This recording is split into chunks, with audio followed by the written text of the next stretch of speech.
Ladies and gentlemen, we are here at the Fan Fusion Podcast. We're here at Canvas, Fitchburg, Massachusetts. I'm here with my co-host, Merrick, the one and only Merrick Henry, the legend, the myth, the man. What it do? Of the year. We're here. We're here. Episode It's been 4. a minute. Sorry, It's you can been a blame minute. me. Yeah, you know, it's They're not going to know. This is going to be released on the weekly, but for you, I'm sorry. It's okay. It's December 16th, man. Holiday season. We're here. You know, it's been a bright year for both of us, man. You know, it's been a big year for pop culture. It's been a big year for music. It's been a big year for Coffee Corp. You know, so thank you for Coffee Corp. Thank you to Derek, you know, basically letting us have the space to, you know, get this Fan Future podcast going. Get the podcast going and a platform for all of us entrepreneurs, creative entrepreneurs and artists to just talk our talk, sing our song, dance our dance, and just try to make the place that we live a little more entertaining. Yeah. That's really what it's about at the end of the day. Definitely, and it's been a year, you know, for a lot of success for my brother Merrick. You know, we did a song called Running, produced by myself. That's going crazy. My brother's going crazy on social media. We all know that, you know, next year is going to be a huge year for us, you know. I wish it was an exaggeration. Yeah, everything's going up right now. And I'm we're very really excited for the future. And we're, you know, doing what we love, and that's the important thing, and that's the reason why we did the podcast, because, you know, going to high school together, being a fan of music and pop culture and things, you know, everything led up to this moment, musically and more or less to the pod. Something that we discussed. It's been a lengthy process, you know, but I think overall when you see the product, you'll see that our attentions are pure, and we're just trying to enjoy it, you know, going into the new year. So we got a lot to talk about, man. Why don't we start with this? As of this recording, whether in the audio or the visual world, the most recent big pop culture news that impacts everything, I would say, is the Warner Brothers and Netflix deal. Oh, yeah, that's a big deal. I think that was a Hollywood shakeup that almost no one was truly ready for because of the institution that Warner Brothers is, and really the tech company that Netflix is, for just this large... It's as big of a deal, if not bigger, than when Disney bought Fox. You're buying this legacy studio with all of this history and such, but I think the Warner Brothers one is bigger just because of how many intellectual property franchises they have in their back pocket. Definitely. Stranger Things and Batman could be canon. Who knows? JC, your thoughts on this? I think this kind of...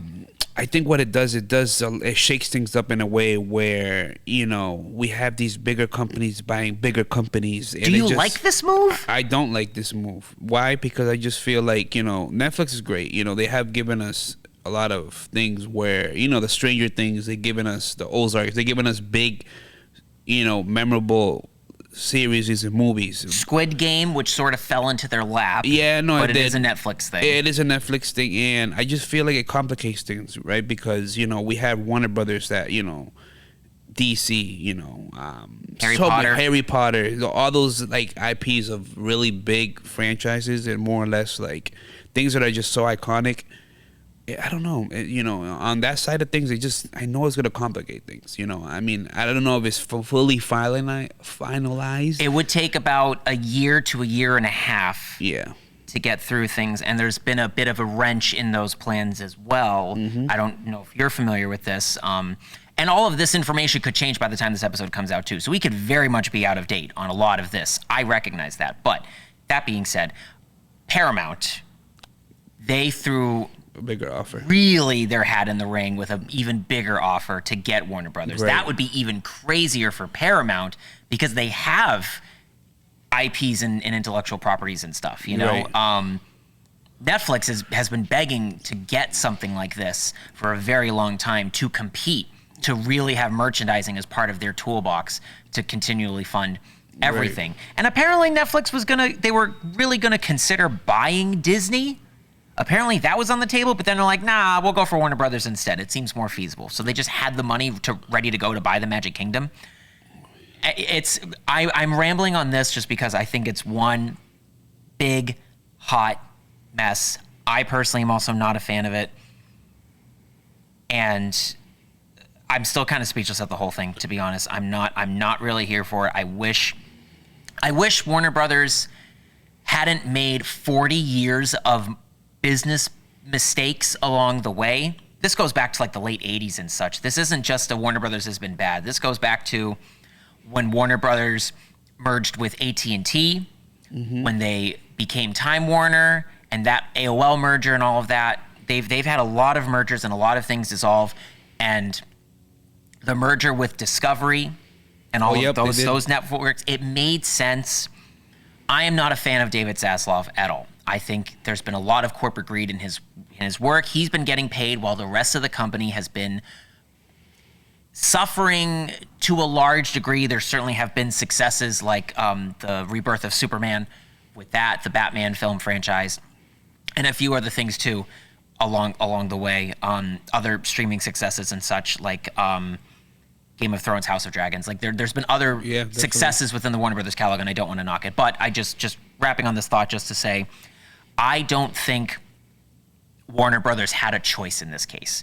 I do believe that when David Zaslav got handed this thing, it was a shit show. And I think this was the only feasible outcome ultimately. I don't know if this was personally his whole plan when Discovery bought the company and stuff, but I wouldn't be surprised if there really was no other option than, hey, we got to sell to the biggest bidder because there's no way we can feasibly keep this together, because there's just been so many poor decisions for a very long time in that company. Right, and I think with Netflix is like, I feel like in the last year or so, they've kind of been not running out of ideas, but I think they're running out of, original product to put out, you know what I mean? And they have those limited series and they have these things, but I feel like what will happen if they do get a hand on these IPs?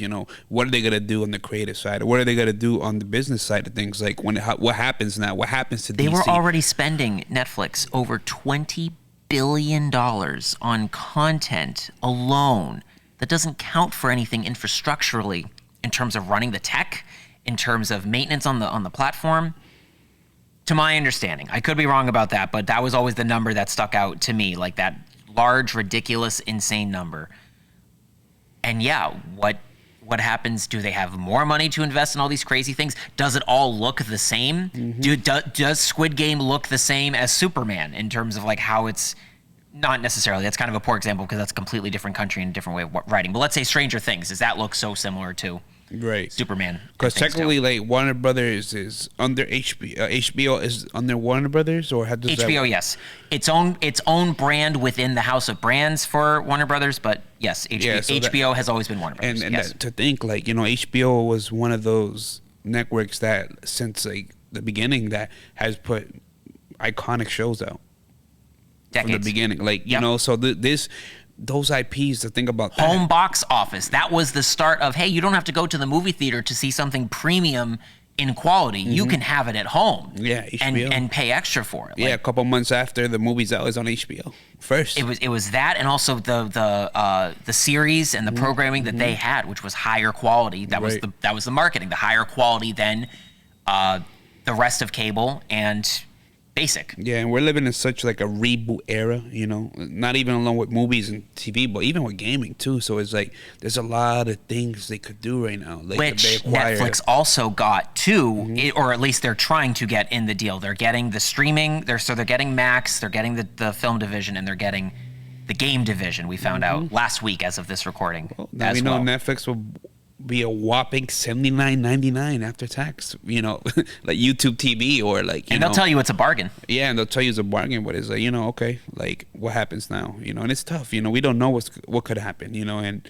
right now it's just people want to have control over so much things, on the business side, it's tough, but what happens to the creative side, like especially with everything going on with DC and, where Marvel's at and Disney's at and, where they're rebuilding this DC stuff. It's like I think we're going in such a good direction, but there's so much other IPs that is so loved, and it could ruin franchises. It could make it better. Who knows? It could ruin franchises. It could make it so no one can get in the door to be creative, to try to create a franchise, an IP like a Stranger Things, like a Squid Game. It definitely. There were only so many keys that went out for people to get into the kingdom. You're giving out less and less for people to have an opportunity to create something because, Netflix's model was for a long time, hey, we'll put out 100 new shows per week or whatever. If one of them hits, or 100 new shows over a quarter, that's more probably realistic. If one of those shows hits in the quarter, then it justifies all the other content that was either purchased or produced in-house. Right, exactly. And right now it's like, it's freaking me out. That's my ramble. Exactly. I'm hot on this because it's freaking me out. Yeah, and even like going into the new year, like 2026, there's so many great films on the way. Like great, when I mean great films, great games coming out next year. You know, this is probably one of the biggest years. I can't say post-pandemic, but it's been 6 years, almost 6 years in the pandemic, but writer's strike, you know, things like that happen. So a lot of things were set back, you know. What does this deal mean for AI usage in the creative industry? Yeah, considering that people struck for this reason. The Writers Guild, SAG-AFTRA, everyone struck to prevent this from happening, and it still feels like the larger companies are prioritizing that over hiring real people. There was the McDonald's ad that just came out that they used all AI for it and stuff, and it looked like hot garbage, and they pulled it almost immediately. Gee, sound familiar to the Coca-Cola ad? Right. Those famous Christmas Coca-Cola ads, man. People love those. It's back. It's been back for the holiday season. The new AI Coca-Cola ad, which is cleaner, but it's not the point. Yeah. It's not about cleaning it up, guys. It's about paying people to create as memorable a campaign as someone actually drawing up the white polar bear. You know, like that was a human design. A computer didn't make that. A human gave you your holiday mascot, which is this white polar bear. We in Worcester had a whole legal battle with Polar because Polar had a white polar bear for their mascot. And Coca-Cola said, hey, you can't do that. Well, you can't copyright a fucking white polar bear. Yeah. So it was a whole thing. So some local stuff if you haven't heard any of that. I wasn't even aware of that either. So I imagine that, you know, and we see it like, you know, AI. I think AI, Disney, I think they were like investing or partnering with a big AI company or something like that. Yeah. And you know that changes a lot of things. We already seen them using AI for like the intro to like I think Secret Invasion. At first, that was like one of the first things that we've seen. You know, I think that came out to be true. Yeah, that they used some AI stuff for the intro to Secret Invasion, and that got some backlash. Yeah, and people on top were of upset. everything else with the show. But yeah. Yeah. So it's like now it's like we're moving into this AI driven era where like they're trying to pay less people. They want these companies and these big name actors to make all the money, and then everything else on the production side they want it to just be through AI. And to break down that AI deal, I believe that Disney has teamed up. I forget which company it was. I don't think it was Sora. It was one of the other ones, maybe OpenAI or something. But I think it was OpenAI. But they are licensing out 200 characters to the company so that any user can generate their own content. And it's not, for right now, they're not including image and likeness of actors and such. It's just the characters. So let's say a Darth Vader, let's say an Anna, Elsa, all these other characters where you're not utilizing a human face as much. I think we'll see how that changes in the next 5 to 10 years. But yeah, user generated content. Disney wanted to get ahead of it. And I don't know, I wonder if Disney believes that the brand is stronger than the films that they make. Like, it doesn't matter what films go out, people will still support it no matter what. Like, regardless of how shitty a Star Wars movie might be, the fact that people can make their own Star Wars stories now, officially, through these very specific means. To your question, does it kill the franchise? Does it kill the IP? Right. Where does Netflix potentially go if this whole thing lands? Do they go the same route, investing in Sora or something? Yeah, I feel that too, and it's like the universe of Star Wars and the universe of Marvel things have changed a lot. There was such a build up to like the end games and Infinity Wars, and then even with like the last saga with Star Wars, I feel like they're kind of like back on the drawing board. Feels like it.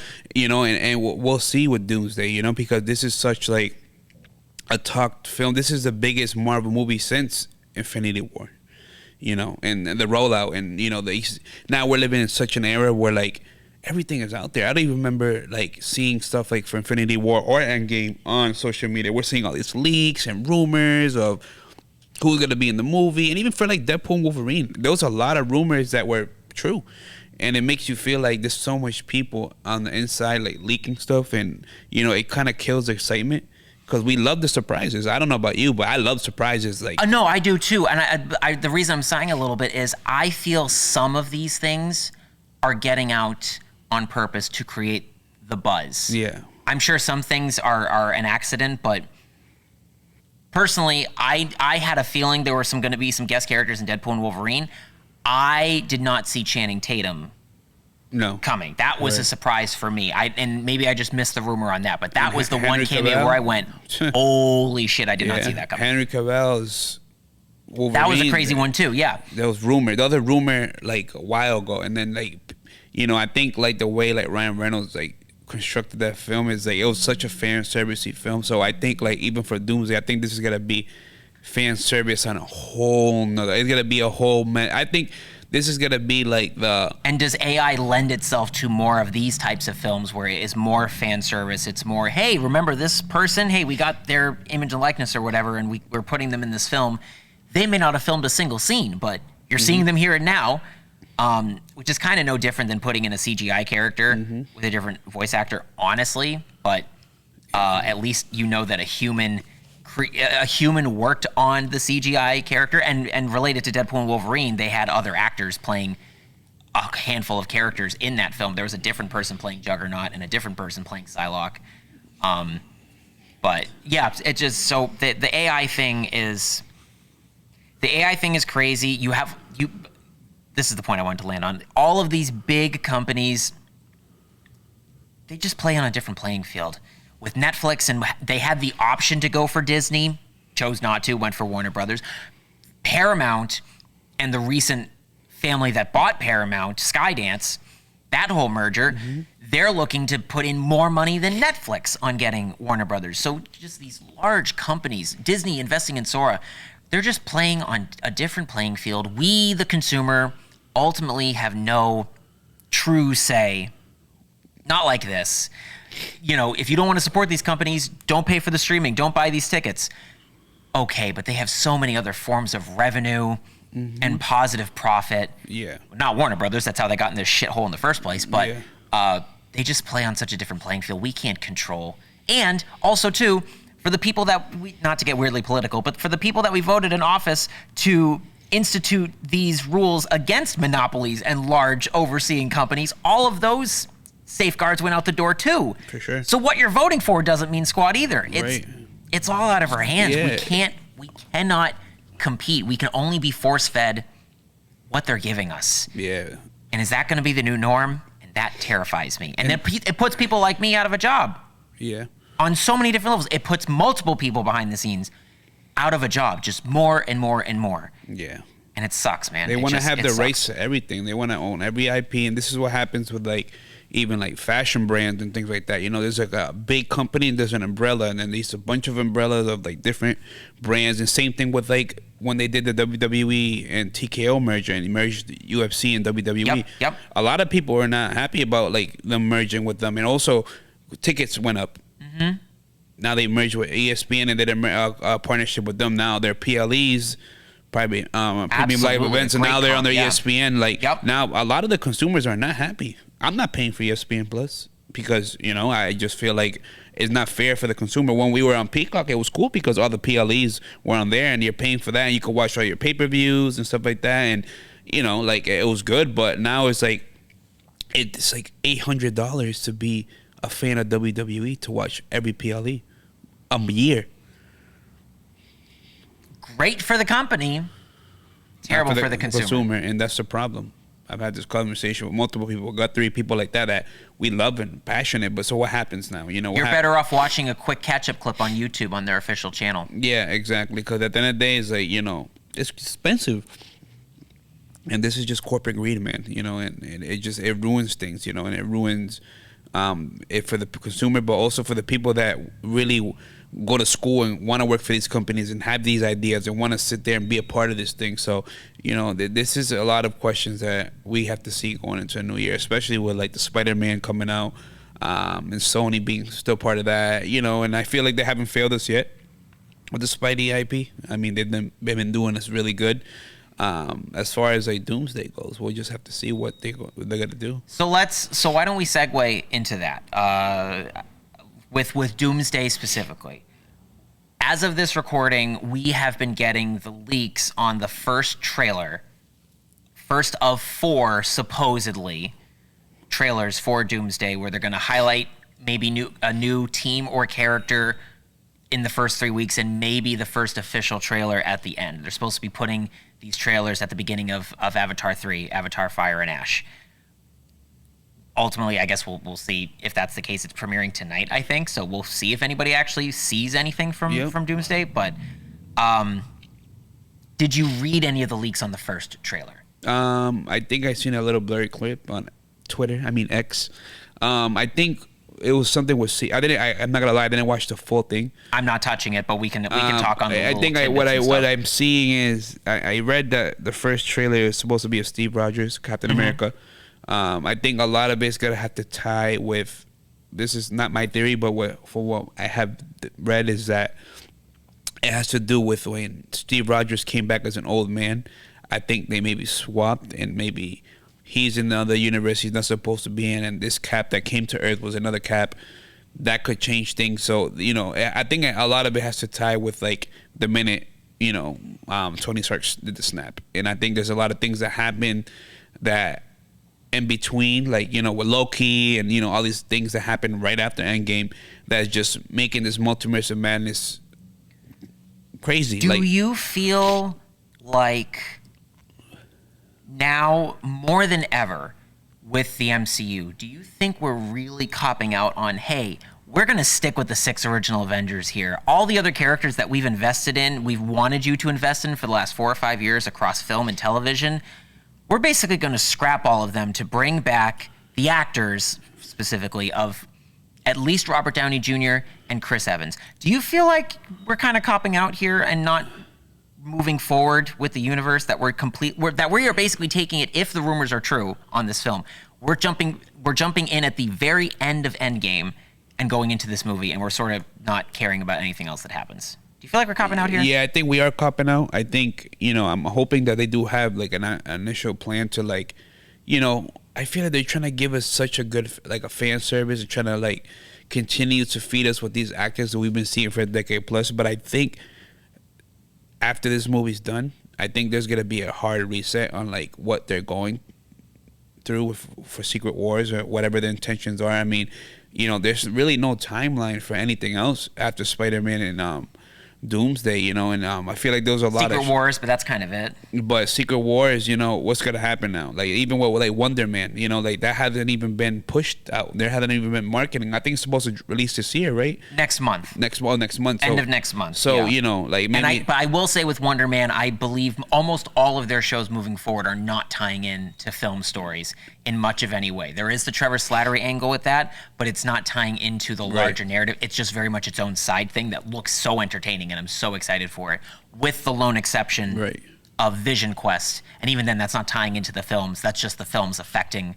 the character of Vision. And if rumors are true, or not that they aren't, Ultron coming back, James Spader coming back. So that affects the shows, but the shows are not going to impact like WandaVision impacted. Yeah, no, because even with like Moon Knight, that's a character that I think was amazing, and I feel like they did nothing with that. Same thing with the Eternals. I think a lot of people didn't like the movie. I loved it for whatever reason, but so there was a thing that came out that I saw right before we started recording today, where who knows fully how true anything is here, but with Kang Dynasty, before we got Doomsday, Kang Dynasty, when Kang was the guy, Jonathan Majors and all that, the initial idea was to include the Eternals, Moon Knight, and a lot of the new characters in Avengers. Excuse me. We were supposed to really include them in this story, and this was more of an opinion meme, but because, what did it say? Because we were to invest in the original 6, Marvel has no choice but to feed us the nostalgia card with Doomsday by literally just So they're putting Endgame back in theaters in September. Yes. The rumor is that there will be a post-credit scene leading into Doomsday for when we see it in December of that year.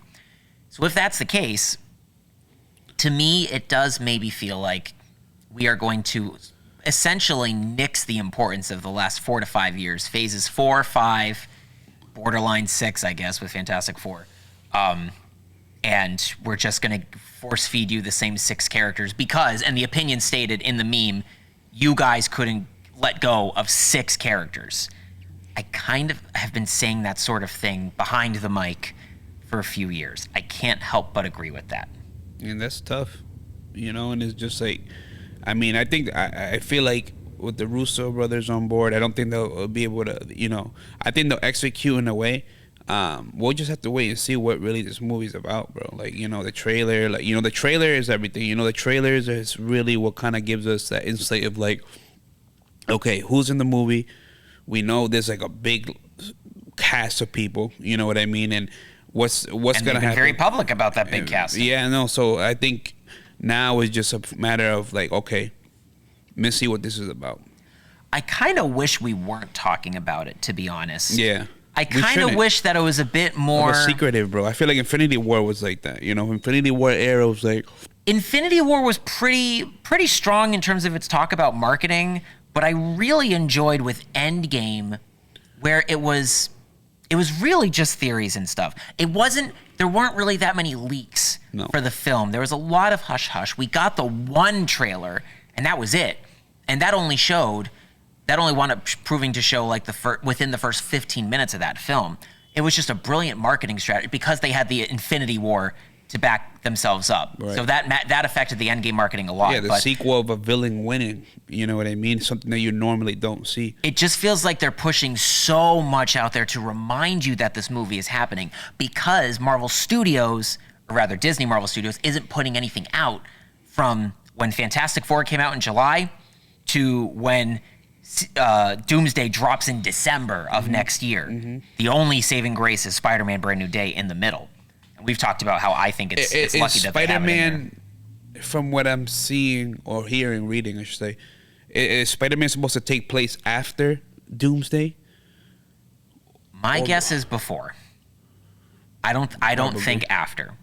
I feel like with Brand New Day, I have to imagine that Disney and Sony are in the mindset, especially also too with Sony's whole universe crashing out. Yeah, the timeline just screws me up, bro. There has to be some kind of partnership where we are going to make sure that this ties into the next project. Because what did we get? We got Multiverse of Madness. We got with Shang-Chi after Endgame. Yep. What other movie? We got Ant-Man, Quantumania, which that's kind of like a, that died out. That died out, yeah. And then it aged because it's just like the plans were canceled, initial plans. And then what other movies we got? Well, The Eternals, which died out because people weren't receptive. Guardians of the Galaxy. Amazing film. We were told at the end of that film that Star-Lord would return, but we have no idea. I don't even know if Chris Pratt fully knows if he's coming back for things. It would just suck to throw away so much because there's been a lot of positive within these films post-Endgame. I'm not saying it's been perfect by any means, but I think there's been a lot of great moments, and I mean a lot of great character moments to enjoy, even across the TV shows. I enjoyed She-Hulk for what it was. Right. I'm not saying it was perfect, but there were a lot of great character moments, and I think Tatiana was fantastic in the character, and apparently she's out. That's what the rumor mill has been saying as of this recording. So, yeah, I don't know. I would just hate to throw all those stories away. There's been a lot of things scrapped, which is actually crazy. Like, and I think it all stems from the Kang Dynasty idea just going down the toilet, you know what I mean? And they had to try to make up for it, It's unfortunate how something could happen and it just scraps everything, Not saying that we weren't getting Doom, but maybe we were getting Doom, but just not in this this way. They say that was we were already considering pivoting from Kang. I don't buy that. I don't think that was the case. I think that felt like a PR statement to me. Once RDJ was announced in the role, it felt, hearing that they were already considering pivoting from Kang regardless, because it wasn't resonating. I don't buy that. I don't either. There could be some truth to it with Kang being defeated in Ant-Man Quantumania. because he was defeated by the smallest hero, doesn't give any real stakes for the character moving forward. I think just as many stakes, especially since you saw the Council of Kangs at the end. So what does that matter? I know, and that's the thing too. Like, not saying it was a good movie. I've seen rumored scripts of things. There's so much rumors, and I don't believe all of them. But the initial plan for the Kang Dynasty, like even with like Loki, Loki. I know Loki was gonna be such a key character tying into this. So what happens now? Is he still? He's in the cast. He's going to be in the movie in one way or another. I would imagine that film or that story plays into the film. There's just so much chatter and talk. It's not that I don't like talking about it. There's just so many things being fed our way, and we have to put up with it for the next year. Right. After putting up with it for a year already, at least since the summer when they started filming, Yeah, well, and then that's the part that stinks. When did they announce Robert Downey Jr. Coming back as summer 2024? Wow, that was last summer already. That went quick. It went by quick, but it's been all of that time. So we're already at a year and a half of just dissecting this film, and we're going to be doing it for another year, with the exception of Spider-Man: Brand New Day, which will also be dissected in its own way. But at least we're getting it in the summer, and we're getting a handful cast of Marvel characters, which is just as exciting. But yeah, it gets tricky, and there's all ties in just everything. It's a little exhausting, but I love it. It ties into everything going on with these studios, man, and these companies, and it's a lot. It all plays in. Disney trying to invest in Disney Plus the way that they did. They were sold the lie by Netflix that direct to consumer, it's going to make all this what blah blah blah, and turns out that wasn't the case. And because of that platform trying to force feed us content on the Marvel side, on the Star Wars side, on plenty of other TV shows and nostalgic IPs, like trying to bring back the Mighty Ducks and stuff is one example. It somewhat backfired in everyone's face. Right. It is the way of the future, certainly, but it's just a pit. And the only thing saving the Star Wars universe right now is really like Mandalorian and Grogu.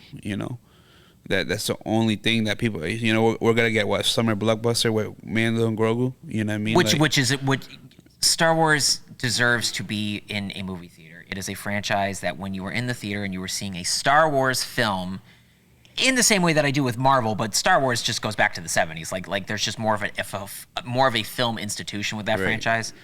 It's a big deal when a Star Wars movie comes to theaters. Yeah, it just is. And I'm glad that they at least doing different size stuff. I mean, we're supposed to get a Starfighter with Ryan Gosling or something like that. That's like another movie that's for like 2027, and I don't know how to feel about that. Okay. I don't think that's a story that people really care to, how this is gonna tie in with things. Not me. I like my Jedi and Sith stories. Yeah. I've seen plenty of Starfighter pilot moments throughout the franchise. Really, the original trilogy more so, but I don't know. That doesn't.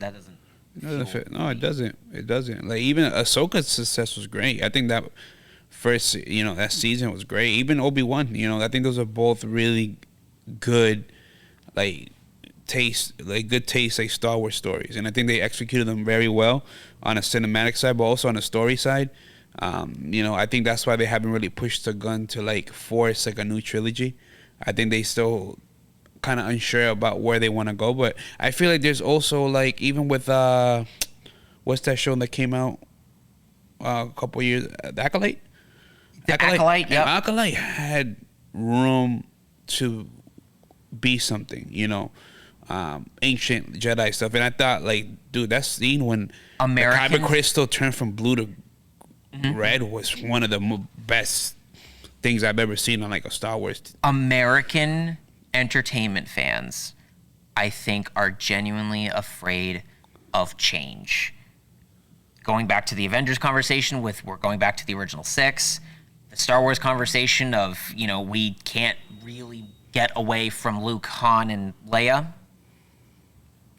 and adding in other actors from different creeds, religions, nationalities. You're putting them in these roles, and the internet is just loud enough to say, we don't like this, even if it's not necessarily true that it's reflective of the actual quality of a program. It's just too different for some of these fans, and they're just loud and vocal enough to create these changes. That's ultimately what happened with Episode 8, in terms of what Rian Johnson was putting together for that. To because of that loud obnoxiousness, we pivoted to Episode 9, And look at the fan response for that. It wound up being worse. Yeah, definitely. I still have not seen that movie since the theaters. Yeah, I feel you. I think the best one out of that series was like The Force Awakens, honestly. To me, that's kind of depressing because I wish it wasn't. Yeah, I know. And it's like, it had... Sorry, Star Wars fans, don't I come know. at me. We love it. Trust me, I got please.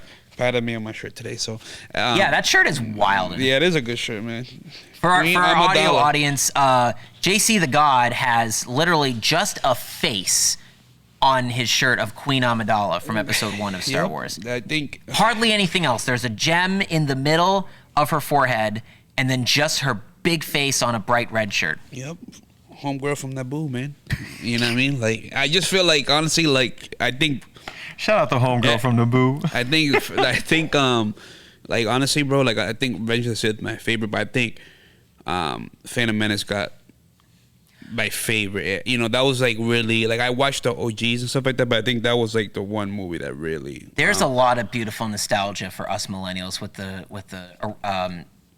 prequel trilogy. Yeah, I think the prequel trilogy is so incredible. much marketing hype on that, and it just was hitting on it on all cylinders, from the toys to the trailers to the posters to the candy to just everything. Everything. They did such a good job. Like, you go to Toy Vault right now and Solomon Palmont, they still have like Phantom Menace line toys. You know, lots. They have a great selection of. Shout out to Toy Vault. Shout out to Toy Vault. They 4 have locations. They have great things over there, and you know, we'll see what happens with the future of media and movies, and you know, I'm hoping that next year is a crazy time. You know, like there's a movie like, you know, we've seen these Christopher Nolan films, and even with like the Odyssey coming out next year, and they have a stacked cast of, you know, from Tom Holland to Robert Pattinson. I forgot who else, but there's like, and they just did like it leaked though, but they did like a 5-minute prologue of like the film, and you know, that movie's gonna be visually stunning.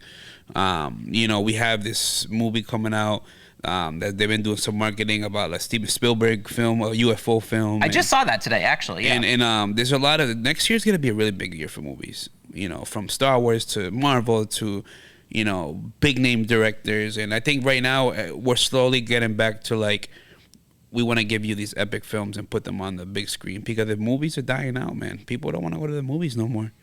You know, it's gonna be hard for me to even sit through Avatar for 192 minutes, bro. Well, there's a lot of schlop that's been put in the movie theater. There's a reason why movie theaters have been closing. There's a reason why our Fitchburg movie theater closed down. I don't think it's because of poor business. The movies just weren't worthwhile. Exactly, it's dying, and it's I can't remember if we talked about this on the pod, but when I went to the last day of our Cinema World here in Fitchburg, the 4 options I had were Ghostbusters Afterlife, Kung Fu Panda 4, 1 or 2 other films. I think one was not a rom-com, because those aren't really a thing anymore, but I don't know, something depressing. I can't remember. But and the other one, the last one was Godzilla versus Kong, whatever the sequel name is. Yeah. I wound up going to watch that. I enjoyed it for what it was, but I really wasn't enthralled with any of the film options. No. I only skipped Kung Fu Panda 4 because, like, this feels too juvenile for me to want to really enjoy. Shout out Jack Black, but to a degree. But yeah, so I don't know. Yeah, so I don't know. I think we discussed a lot with like the future of, you know, with media and these partnering mergers with, you know, and we just have to see what happens going into a new year. If any of these decisions are finalized, and to see if, you know, we could get something maybe new or something that makes sense for these, you know, pop culture franchises and IPs, and see what they do. They're just so big. All of these IPs and the companies, they're just, it's so hard for me to wrap my head around. Right. Because they're just playing, like I said before, they're just playing on such a different playing field. It sucks. It's tough. Bro. And I want to be excited. I want to be a fan. I want to be excited for these things. This is a Fan Fusion podcast. Like, we as fans should genuinely just be excited about anything and everything that's coming out. I was that way with the Marvel stuff. Now I'm starting to shift. I know, and it's crazy because I like came across TikTok of like, I don't think we'll ever be able to go back to like, well, maybe, I'm not saying we can never, but there was nothing like being in the theaters, man, for Infinity War and Endgame, and those crowd, you know, audience Even reactions. Like, yo, bro, those were like, I don't think those moments were so crazy for us, because like we've seen all these movies lead up to something so epic, and now everything's just getting so crammed into like okay, we want to get you this movie with Robert Downey Jr. as Doctor Doom, and we're gonna put everybody in here. We're gonna give you the original X-Men cast, a couple Avengers on there, a couple alternative universe variants. You know, that's what I feel like this is the direction they're going. And then Secret Wars, which would have made sense to go the multiverse route if we truly committed to that arc from the jump. And understandably, we couldn't, given the change with Kang. That played a major factor. That's always going to impact how this whole thing went. I will say, and maybe this puts a cap in the Marvel side of things. I feel Secret Wars. There's been so much Doomsday talk. It's sometimes hard to remember that, hey, we have another whole film that's supposed to be coming out a few months afterwards. Right. Secret Wars. Like, are they writing it? Like, are the Russo brothers on board for that movie? Oh, yeah. It's in the same way that Infinity War and Endgame worked. It's a back-to-back for Russo bros. From the original plans were that Secret Wars is supposed to be split into 2 parts, which I don't know if that's still a thing, but I mean, maybe. I don't think that's the case in that way anymore. I don't know if that was ever on the table. I remember it was Kang Dynasty and Secret Wars. That was going to be the thing. But I think Secret Wars is supposed to be 2 parts. I think so. Could be wrong. I didn't hear anything on that. That could be the case with filming and such. Who knows? Maybe they decide to. But that's also a 3rd film that actors are signing on for back-to-back when they've already signed on for 2 back-to-backs. Right. But that's why I can't imagine that would be the case, because they're already doing back-to-back with Doomsday and Secret War. I just want to see Symbiote Spidey. Wouldn't that make sense for kind of saving Sony's hide and things with their production side to get that going? I have a feeling. I got to think that was Secret Wars.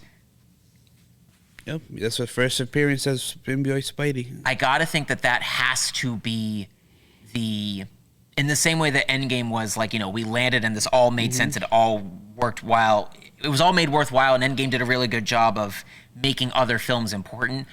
I got to think that Secret Wars is looking to do sort of the same thing, to really right the ship on how messy things have been for Marvel, with good and bad. I'm not saying it's all been atrocious by no means. I've been such a big Phase 4 and 5, 6 fan, almost across the board, and I stand by that. But I got to think that Secret Wars is working towards the same thing with Endgame, where we are going to sort of justify the mistakes that we made, not necessarily retcon, but make them count and make them worthwhile to go back on Disney Plus and watch on streaming to keep fueling the product. Exactly. That's what I think with that. And then maybe potentially the Mutant Saga? I think with new actors? I think they would be far better off. Sorry, I keep losing my train of thought like every other sentence. I think they would be better off going strictly on a Mutant Saga and really stripping down to almost ground level superhero storytelling. Yeah, and bring back and not bring back, but start building new actors, man. Well, I don't think that's part of the problem. We didn't accept new actors. That's why we have Robert Downey Jr. back in this titular villain and Hugh Jackman. And Hugh Jackman. You know the paycheck for him coming back for Chris Evans coming back for this after this supposed trailer leak. And then all of the X-Men. All the Patrick Stewart. With Patrick Stewart and Ian McKellen, I am okay with it because I would rather celebrate them while they're still here with us. For sure. So I am fine with that. But the point still stands of we are still recycling characters. That's them and actors. That's Disney kind of like embracing the Fox merger and buyout. So, which was, I guess, the one real good thing that we were going to get from it. Hey, you got your X-Men characters in Marvel, but they own this whole. Yeah, people don't realize how popular X-Men really is. Do you know that Netflix now, with the buyout, if this goes through, they will own the biggest film to ever exist in Gone with the Wind? You know what I'm talking about with the film Gone with the Wind, based on the novel? No, I've never seen it. In terms of adjusting for inflation, it far surpasses, it almost doubles, I believe, Avatar in terms of its profit. Like, the money that Gone with the Wind made in the late 1930s would be $4 billion in today's money. Wow. So is the movies in black and white too, or in color? Color. Okay. I think you can actually see it in both, but I think they revitalized it in color. But no, it was Great Depression era U.S. Like that was the film for everyone to see. It was. What is it, like a drama or something? Drama, very drama, an epic, if you will. That's what they would call it. Yeah, it so was they epic. definitely want to revamp, do a whole new movie. I think as a fan of cinema, I think you owe it to yourself to just watch it at least once. I should. Just because that really drove pop culture comedy and conversation and references and all these things for well over 30, 35 years. And I only mention that just because it popped into my head that, you know, all these companies owning everything and owning all these big things. Like Netflix has all these big IPs, but also they hold the keys to some of the most classic films ever made, Casablanca. Yeah. Classic black and white films that we continually reference and Right. parody in some ways. But There's so much things that haven't been touched either. And, you know, there's people itching to, like, remake these movies. yeah, it is kind of interesting that we haven't, for all the remakes that we've done, there are some classics that we haven't touched, like those two, which is interesting. Yeah, so we'll see. Does Netflix pull the trigger on it if this goes through? If they do, we'll see what happens and what waits in the future for, you know, film and media and TV. You know, this changes things a lot. So I think they should wrap it up for this episode. What do you think, man? I think this is a solid spot. We are going to be going into doing one more, and we'll get it out to you as soon as we can. But yeah, man. Hey, maybe the next episode we can be a bit lighter with our topics of conversation. All this doom and gloom. Yeah, no, for sure. I need to wake up a little bit from it. Those are the conversation we needed to have, you know. But we definitely appreciate you guys for tapping in with us, and you know, happy holidays to everybody. Like I said. You know, this is the Fan Fusion podcast. My co-host Merrick Henry, and I think, you know, this should wrap it up for this episode. We will be back for our season finale episode. Yes. In the final episode, in episode 5 for this first season, and we will see you then. Okay. We don't know what we're going to talk about next. I got an idea. Yeah, you'll know when we know. Exactly. So, thank you guys, and I appreciate it. Have a great night. Yeah.